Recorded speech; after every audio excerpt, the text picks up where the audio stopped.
Hello, everyone, and welcome to another edition of the Dentzel Domain on Red State Talk Radio. I am your host. Yes, you know my name. I'm Ed Dentzel. I hope everybody's having a great week.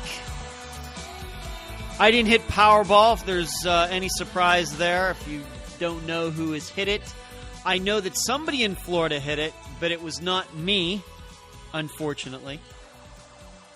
Kind of feel a little down and out about that. But considering that the odds were 1 in 292 million, I don't know what I could have done about it. I guess the problem that most people were going to have with who won it was that one of the winners, at least the one in California, as I've found out, is some 27-year-old kid who spent $30,000 on tickets. Now, I'm going to guess that somebody who is hurting for money is not going to spend $30,000 on tickets. I guess it's one of those things where if you can't win, you'd hope that somebody who needed the money won. Now, maybe this 27-year-old was part of a large group, and they pulled their money together for that $30,000, but right now it doesn't seem like that. It seems more like this was this 27-year-old kid's $30,000, and I'm going to guess there's more where that $30,000 came from. Well, he's going to have to split it with two others, and if there's ever proof that life ain't fair, this is it. Because I'm going to guess that there were a lot of people last night who were praying to win. I'm sure there were a lot of people out there who deserved at least a little slice of that money for whatever problems, financial problems they're having in their lives, whether it has to do with a health issue or a rent or a car payment or something like that. They were hoping just to get a little slice, and they didn't get any of it. And I don't know what to tell you. As I've brought up a few times on this show, and this is why I think conservatism is so important in the world, is that serial killers get away with murder. It happens all the time, and little kids die of cancer. And there's no possible, at least human way to figure out why those things happen. And what it means is if you're hoping for some divine intervention in your life, as you know, I consider myself to be a Christian. I consider myself to believe that Jesus walked the earth and everything like that. But in the end, I think you got to make your own breaks. And you sometimes got to cross your fingers that something good is going to happen and put yourself in a position where good things can happen. And that doesn't mean they're going to happen. We can't just leave this all up to chance and prayer, because while we're sitting around praying and waiting, there's going to be evil in the world that's going to be getting to business. And the Powerball results are a direct reflection on that. That just sometimes the person who can afford to spend $30,000 on Powerball tickets wins. Now, maybe this means this young person will have to deal with flim-flam men and vultures and scam artists for the rest of this person's life. But you'd like to at least have the chance to see what that might be like. But what can I tell you? Life ain't fair. That's all I really have to say about that. It's going to go back now to $40 million. I actually anticipate that we're going to be seeing more of these billion-dollar Powerball lotteries more and more, being that the rules have been changed.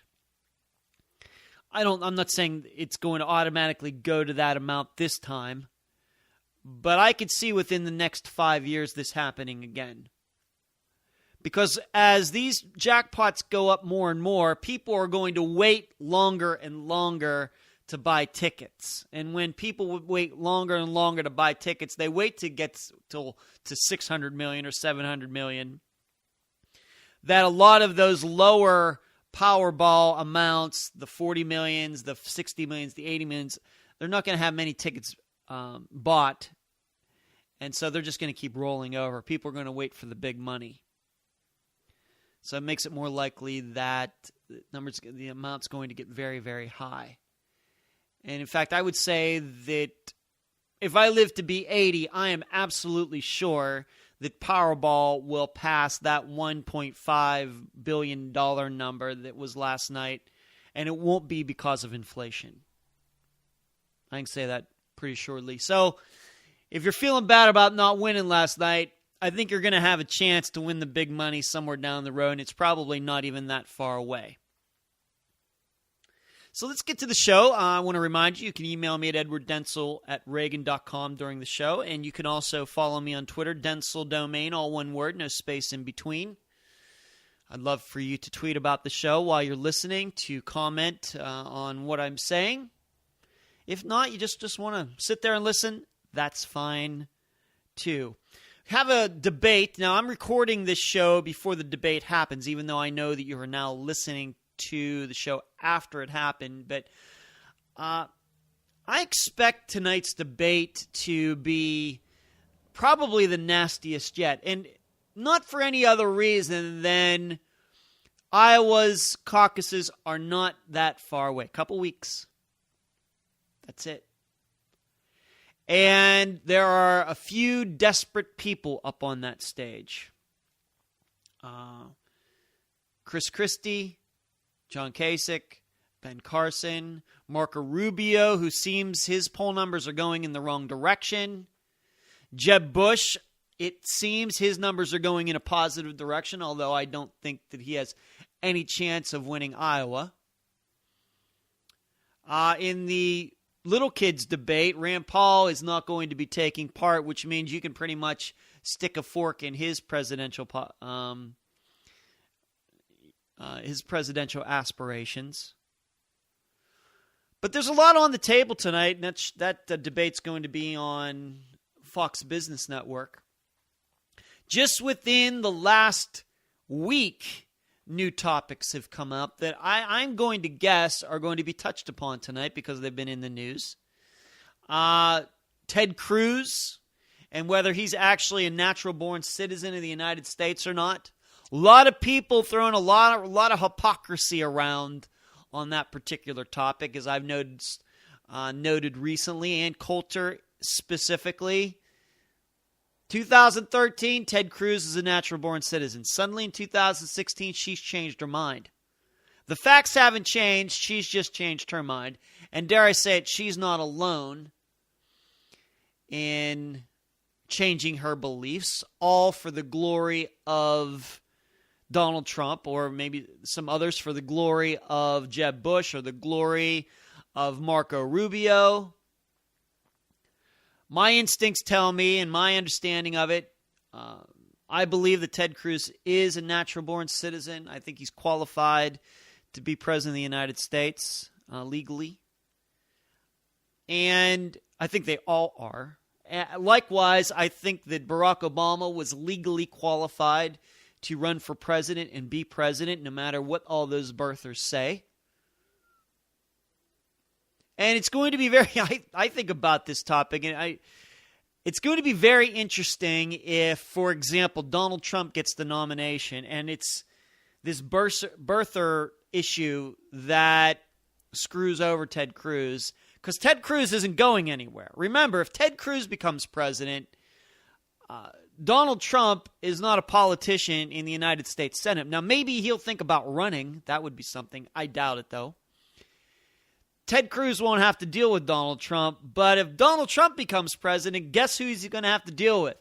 Ted Cruz, because I'm sure Ted Cruz is going to run for the Senate again in Texas, and he's going to win. No matter no matter how badly he may lose running for president in the primaries.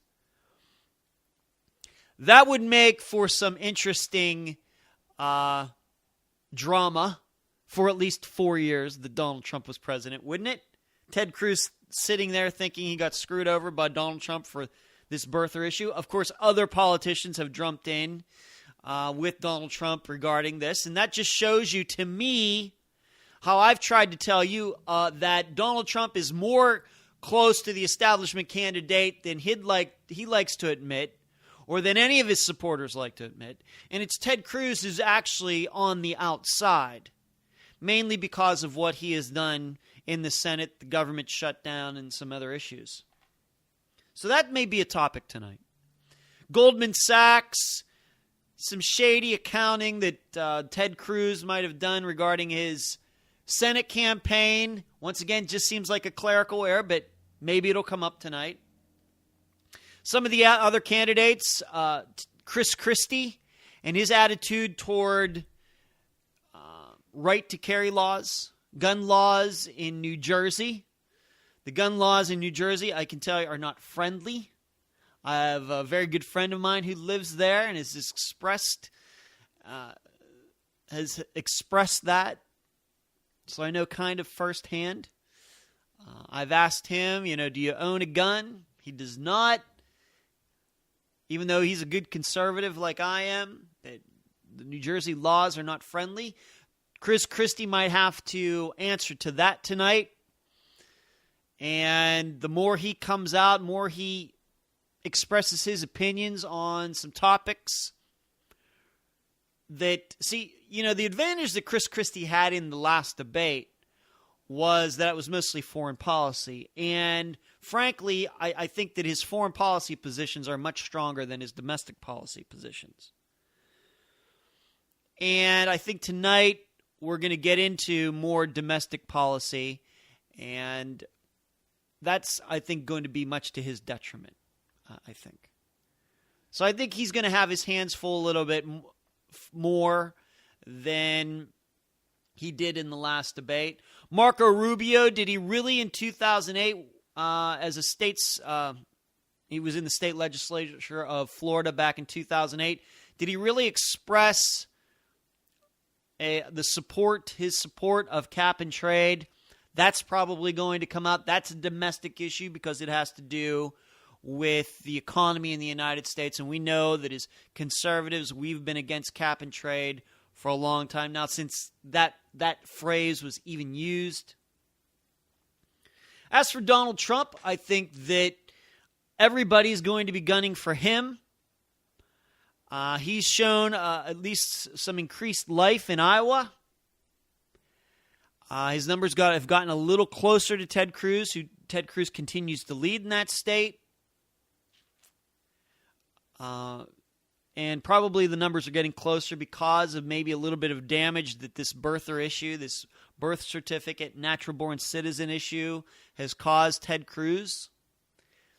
But with Donald Trump, I think that it's about time that if he's finally going to go after Ted Cruz, because they've kind of played nicey nice since the first debate in August,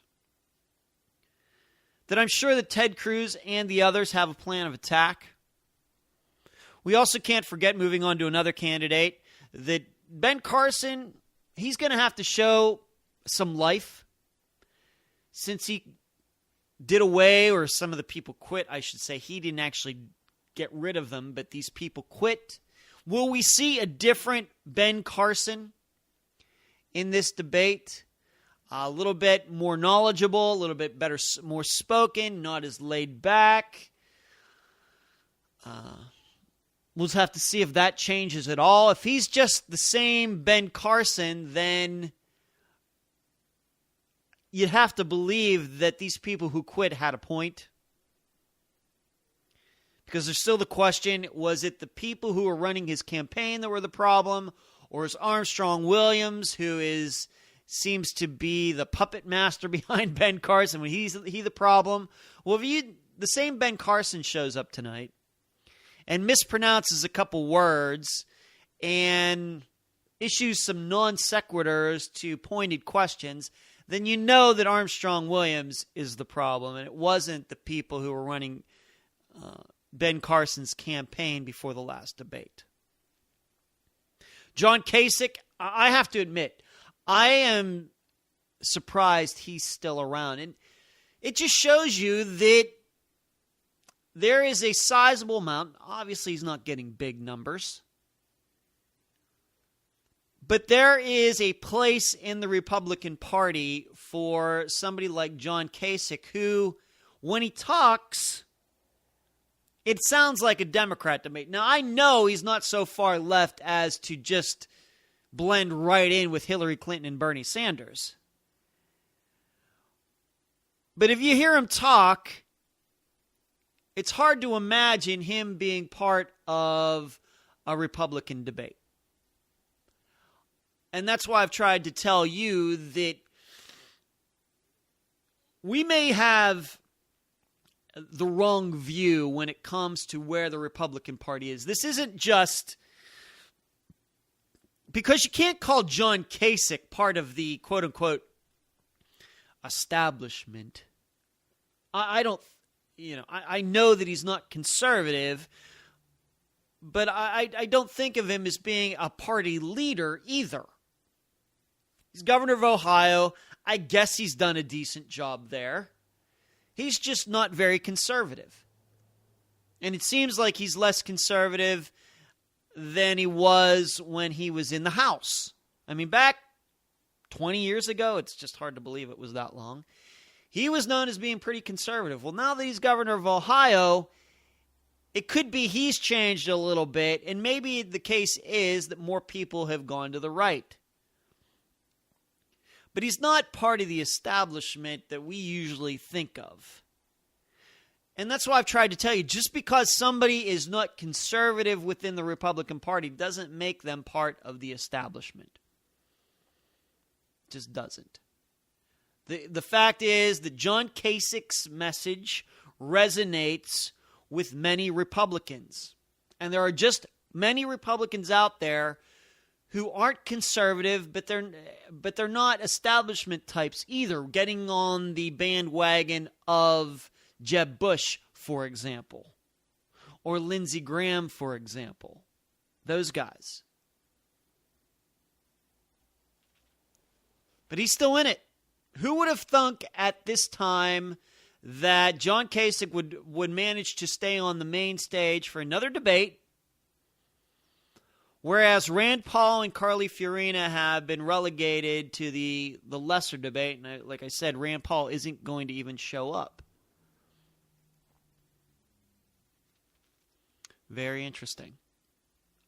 Just something, maybe it's like the stock market right now with trying to figure out where it's going. And I'm going to talk once again about the stock market and oil, I hope, before this show is over.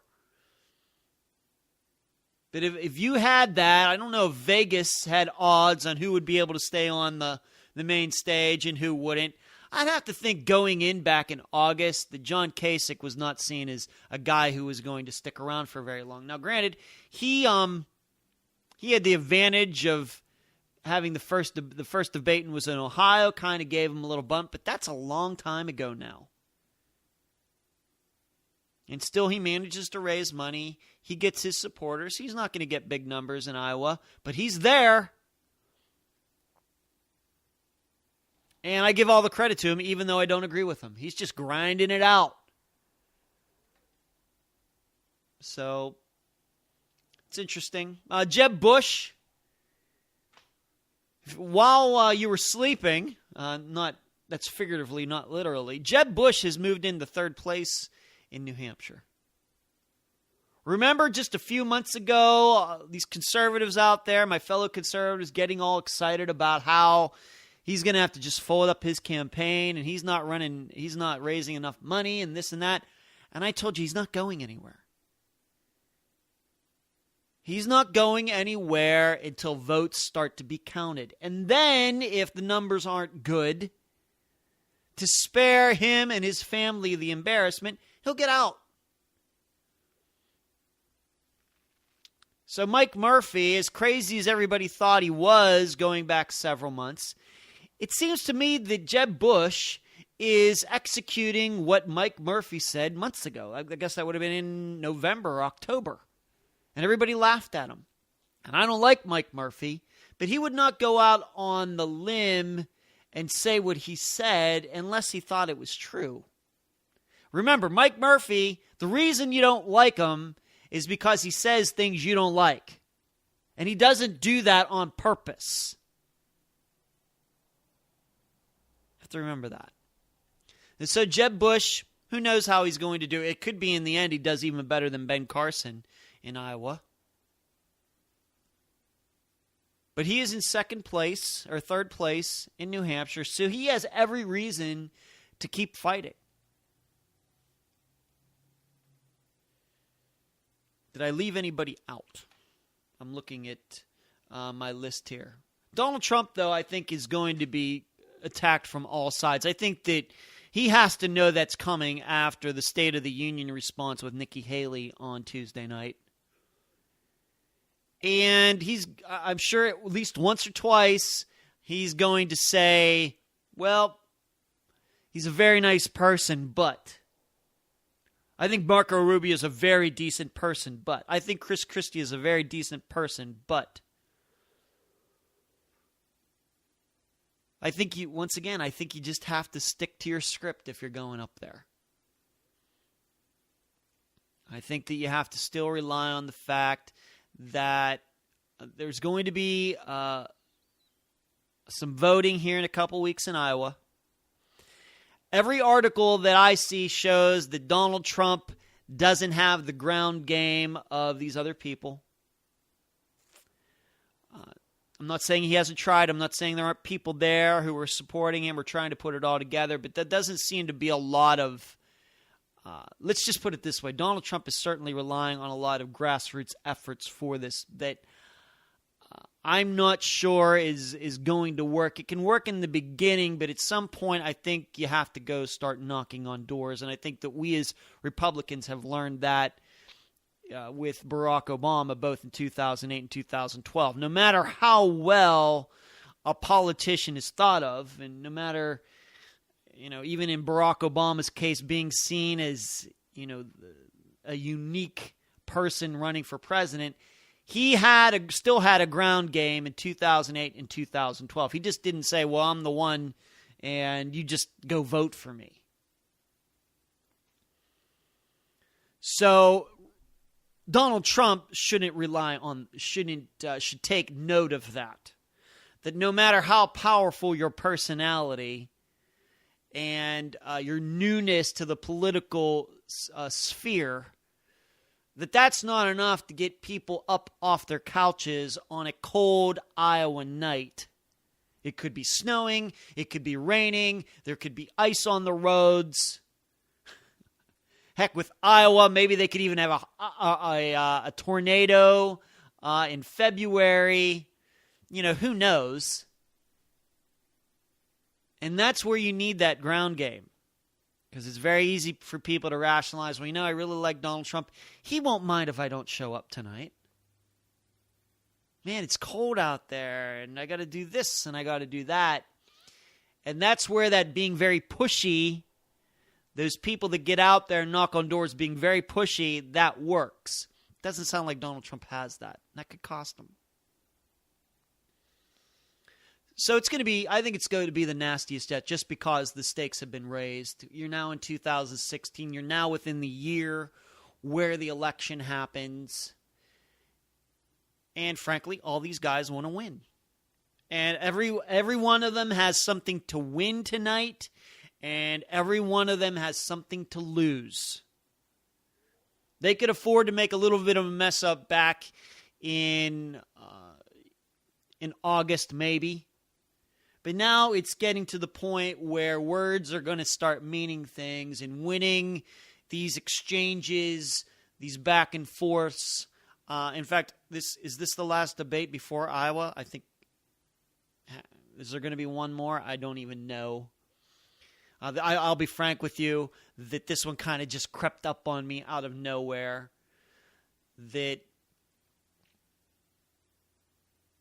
So it could be the nastiest yet. And I've been listening. I've been watching a little Fox Business because I've been following the markets the last few days, and they're the ones who are They're going to be broadcasting it. And I don't think that their hype regarding this could be the nastiest debate yet. I don't think that's hype. I know they're hyping it, but I don't think that that's what you know as hype is overestimating the drama that's going to occur in this debate. I think that that's pretty accurate. Likewise, I hope the questions are difficult. I hope that the moderators allow the back and forth. I hope that they try to put each of these candidates in difficult situations, because that's what I want. I want to see the candidates look a little uncomfortable up there. I'm going to say this again for all you new listeners, and I know I have new listeners, and I appreciate that. I've been saying this for months now, that just because the Democrats have easy debates doesn't mean we should. They're doing it wrong. I know they're getting away with it, but they're doing it wrong, and that's all that should matter. We shouldn't dumb down our debates because they dumb down theirs. We're the people, and I even include Donald Trump in this, even though I haven't had much nice to say about him. We're the people who are actually, I think, interested in finding solutions to the problems that ail the United States, both domestic policy and foreign policy. We know the Democrats aren't like that. I think they just want it all to go away. And if it can't go away, if it's something they absolutely have to deal with, they want to see how they can enrich themselves in the handling, in the trying to solve a situation. And we know liberals never solve anything. So to find out on our side who actually can solve those problems, you have to ask these guys tough questions. I mean, one of the reasons that Barack Obama has had such a tough time as president is because he never, I think, ever had a difficult situation in his life. There's nothing that I know about that guy that shows that he had to struggle for anything, under any pressure, anything. And so what happens when you get a person like that to be president, when difficult situations do pop up, he and his people don't know how to handle them, even if they wanted to handle them. And that's why I think you get so much of this just not caring what ISIS does, and we're just going to stay out of it. So on our side, we cannot afford to nominate somebody like that. I think that all of the people involved there have had tough times in their lives.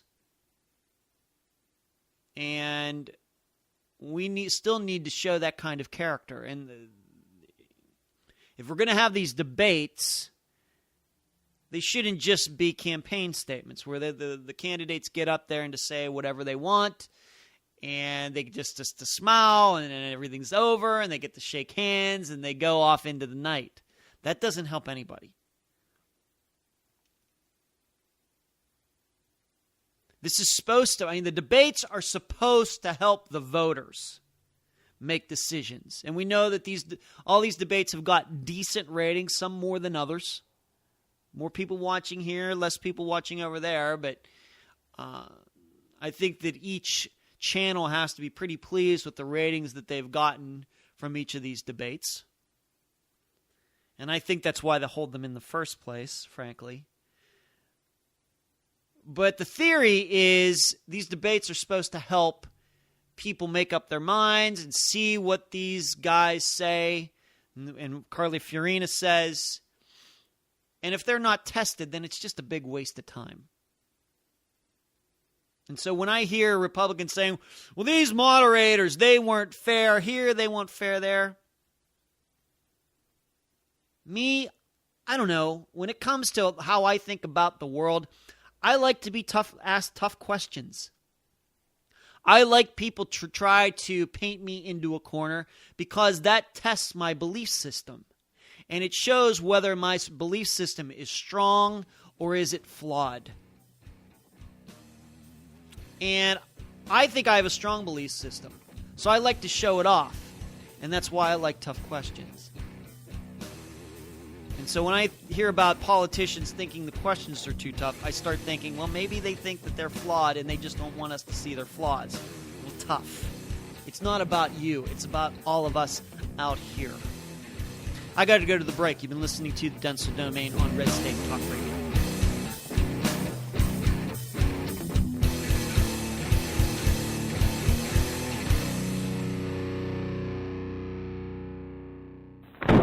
Radio for real Americans. Red State Talk Radio. This is Brigitte Gabrielle from actforamerica.org. Ladies and gentlemen, if you do not go to bed every night absolutely fatigued from trying to restore America from the destruction that is taking place, then you're simply not working hard enough. Arm yourself with knowledge so that you, too, can act for America by listening to Red State Talk Radio. Red State Talk Radio, the dominant force in conservative Internet talk radio. RedStateTalkRadio.com. Lock it in and rip off the knob.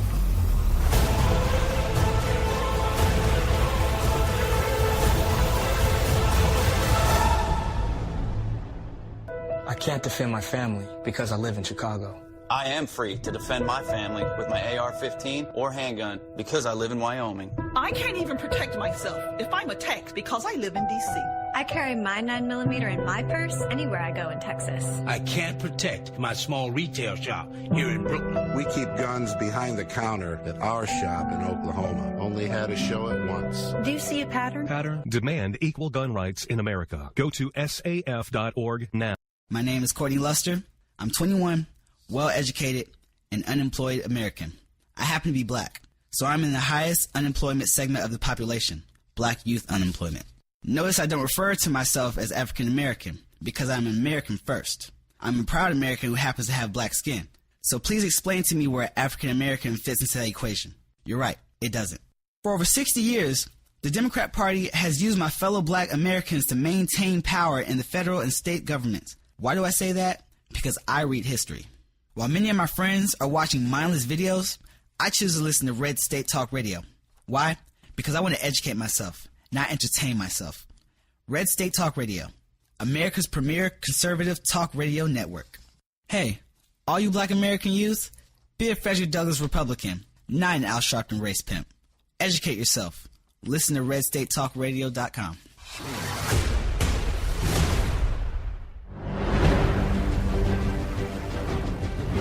This is Michael Cutler, retired senior special agent with the former INS, the Immigration and Naturalization Service.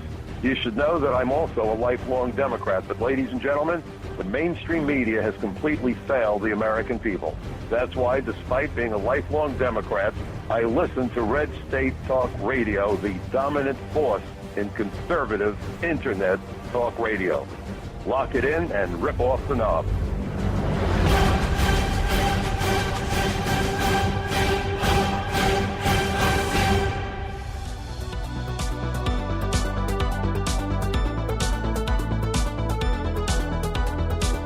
Welcome back to the Dentzel Domain on Red State Talk Radio. Let's move over to the other side of the ledger, the Democrats, specifically Hillary Clinton. Of course, I've talked a little bit about her within the last few days after not talking about her for a while, which is interesting. I just take the stories as they come, people. But there's an article at Breitbart.com regarding Hillary and her health. And I don't want to go off on some conspiracy tangent on this because that's not the kind of person that I am. But I've said for probably at least a couple years that I suspected that there was something up with her and her health. At least before she started running for president, she officially declared. So that time between her ceasing to be Secretary of State and her officially declaring to be running for president. We, of course, all knew it was going to happen, but when it actually happened last year. It does seem to me in retrospect there were times where she kind of just vanished off the face of the earth. For a woman who is so popular, has been in the public eye for 20 years, lived in the White House for 8 years, senator from New York, Secretary of State for 4 years, and then it just seemed that there were days where nobody saw her. Kind of weird to me. Now, I know some people have brought this up about Sarah Palin as well. It seems like she'll be out there for a while and then she'll just disappear. Well, if you follow her Twitter feed, you know that she's still doing something. Maybe she probably has somebody, at least somebody, some of the time doing her own tweets at Sarah Palin USA. But if you follow her on social media, you see that she's still out there. And I would remind you that she is, even though she's a political figure, she's a pop culture figure. She's kind of turned into that. She is a mother. She has a young child, of course, a child that has special needs. And so it doesn't surprise me where I'm sure there are days with Sarah Palin where she just wakes up and she's just regular woman United States. Whereas Hillary Clinton, her daughter's her own mother now. Daughter has her own child. Is there another one on the way or whatever? I know Chelsea's been in the news recently going after Bernie Sanders, but Chelsea has her own life. So what is Hillary Clinton doing? I'm making sure that Bill is not off doing this and doing that. I don't know. So there have been these times where it seems like she has just disappeared. And that's what made me suspicious a few years ago. Especially for the Clintons who love the limelight as much as they do. No more dangerous spot in the world than between the Clintons and a camera. So there's this article at Breitbart.com. People trying to say this and say that about her health. There was an email, and all these emails that have come out with her assistant Uma Abedin. She said that Hillary Clinton gets easily confused. Medication that Hillary is on, one of them is a blood thinner. We know that she had this fall and concussion. She might have had a blood clot. But that was a few years ago now.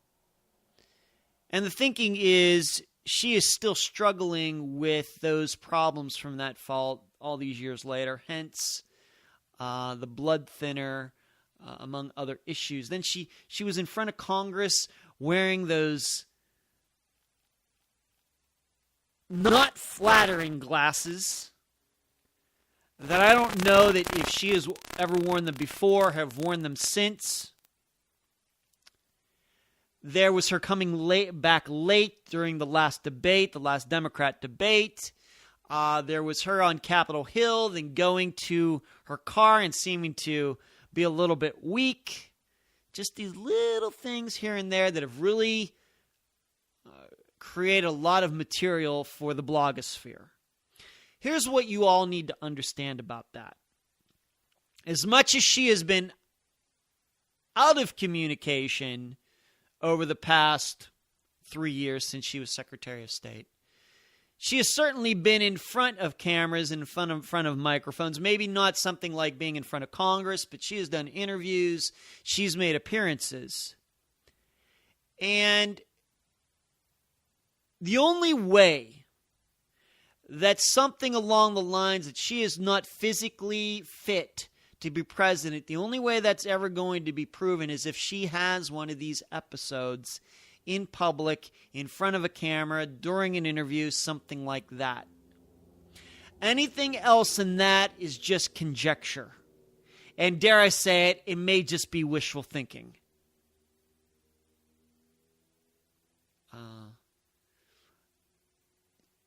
Now, it could be, hey, I know that she has people around her. If they think something's wrong with her, they're going to try to cover it up because they have a lot to lose if it does get out that she has a problem. So they're maybe going to prop her up and for their own careers. And it may be that they're not honest with her. You know, I don't know Hillary Clinton. I think that she's a kook. She's a liberal, everything else. But, hey, those types of people can be in denial just like anybody else about their own health. And she may not really realize it, and she doesn't have anybody around her that's going to tell her so. So we just don't know. And dare I say it, we've had other politicians, political figures in recent United States history who also had episodes of tripping and falling, and it didn't have anything to do with their physical or mental state. I think of the first person I think of is Gerald Ford, which is kind of funny because he was probably the most athletic person to ever be president. Very good athlete. But he had a couple trips coming off Air Force One, and then it didn't help. Then that Saturday Night Live with Chevy Chase started to do that and kind of continued this stereotype of Gerald Ford just being clumsy. But it wasn't because Gerald Ford had anything wrong with him. In fact, Gerald Ford lived to be a very old guy and seemed to have his mental faculties up to the very last day. So you just don't know. So anybody who's thinking that, well, Hillary Clinton, maybe she might just have something happen and she won't be able to run. Unless it really happens, unless she's at one of these debates and she faints or she goes off, just loses her mind. You can go on YouTube and you can watch these compilations of reporters who are on the scene, and then it seems like they just lose their minds. They don't know what they're saying. It happens more often than you might think. Just for a couple seconds, the person's brain just scrambles. The person doesn't have a brain tumor, or it isn't schizophrenic or anything like that. I mean, we just had a reporter on CNN faint on the air within the last few weeks. Now, she's pregnant. You understand that? But it's going to have to be a big deal, for anything to be proven along the lines that Hillary Clinton has some problem with her. But it's, like I said, it's certainly given people a lot of material to write about, people who have to write stories and have deadlines that, hey, well, I'll just write about Hillary Clinton and she did this and she did that and there might be something wrong with her. No, I'm just trying to temper your expectations. I fully, wholeheartedly believe that if Hillary Clinton gets the nomination from the Democrats, that there isn't going to be any health issue that's going to stop her from continuing her run for president. Whenever the nomination the process ends, and they all get together. I don't even know where the city is where they're going to be having their convention. But if she gets the nomination, she's going to go September, October, into early November, and everything's going to be just fine with her. We're going to have to beat her on the issues. She's not going to beat herself because of whether she has health issues or not. You can just take that right off the table. Like I said, unless there is something that happens that is very visible. Something that cannot be explained by her just being tired or being a little clumsy, something like that. Hate to bring you down, but that's just the way I think about it. Let's move on to something else. Jakarta, Indonesia, another terrorist attack. You know what's interesting about these three most recent ones, the one in Iraq, the one in Turkey, and now this one in Indonesia, all of them instigated by ISIS, is that these are all Muslim countries. And in contrast to in France, in Paris, although we know that it has a Muslim population, a growing Muslim population, a population that, let's say, is sympathetic toward ISIS and turning France into some sort of Muslim country. But France at this point is not a Muslim country. That is different than these three other attacks. And what it shows me is that ISIS doesn't care where they can attack. They just see an opening and take it. If that means that they have operatives who are willing to work for them in a Muslim country, in an industrialized modern Muslim country like Indonesia is, then that's what they're going to do. There's going to be no kind of a checkbox. Well, we can't attack a Muslim country. We can't blow up anybody in a Muslim country. That's not on their checklist. That's not something where they say, yeah, we can't do that. They're just looking for causing any type of carnage, any type of death. And I'm hoping that this will eventually work against them. I know that there are many Muslims out there who are afraid of ISIS. They're afraid not just in Iraq, not just in Syria, not in that area, but all over the world. I guess now in Indonesia as well, that they have a fear of them. They're afraid if they don't go, these Muslims don't go along with what ISIS says, that they may be attacked. And that fear, I hope, can only work for so long. I'm hoping that at some point that fear turns to anger. And I hope that it turns into motivation. That I hope, for example, in a country like Indonesia, that they understand that just because they are the largest Muslim populated country in the world, that does not protect them from what ISIS wants to do. That if they thought, well, we're Muslim, we don't have to worry about them. We're good Muslims, and we pray 5 times a day, and that doesn't mean anything.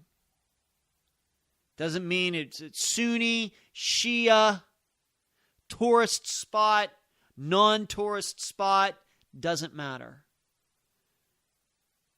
And, and in that way, I believe that ISIS isn't being very tactical. It doesn't have a very good strategy. They just see openings and attack them. And I think that that's what drives the average American so nuts. I think the average American sees this and says, these are just a bunch of guys who are acting out. And their coordination is getting better, but it's getting better because they're learning on the job. They don't have a war college like we have in the United States. War colleges where future military leaders learn about strategy, psychological warfare, how to amass troops, how to conduct tank operations, anything like that. The SEALs, they go to school. We know how tough it is, and they learn how to creep into places and be stealthy and swim underwater and all that. ISIS doesn't have them. They have these little, workshops where they work on turning certain kinds of bombs into other kinds of bombs. We've seen that video. So the only way they understand in bringing people to their side is through fear. Well, I'm hoping that those people they're trying to convert go right past the fear and go right into the anger. And within the United States, once again, it's another point that just confuses us. Why aren't more average Muslims, less radical Muslims, breaking through that fear into anger and speaking out? Likewise, in Iraq, why aren't those more moderate Muslims tougher in their fight? Why do they just throw down their guns and run and things like that? It's all very difficult to understand us. And it could be, I mean, to draw maybe the Donald Trump type of analogy that I've said, that I think in the end it may be that Donald Trump is the person who undermines Donald Trump.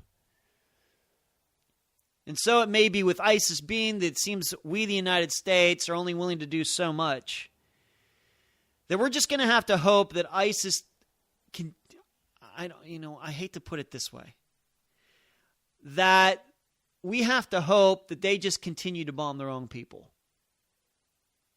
Kind of bombing the people that should be that they hope will support them. And the only reason they're doing it is because they just want to kill people. Well, that only works for so long. I guess what I'm saying is that if ISIS was more strategic and tactically sound, they'd be focusing just on countries that weren't Muslim countries. They'd be thinking about more instances like what happened in Paris, or what happened in San Bernardino, or what happened in the Boston Marathon, even though I know that wasn't affiliated with ISIS, but something like that. I'm not hoping for more bombings. I'm not saying that. But we should be able to use their lack of discrimination against them. Hopefully. Because if you think you're a Muslim and you think that you're going to be safe from their wrath, you're wrong, no matter how far you may live away. And I think that's what the Indonesians learned within the last 48 hours.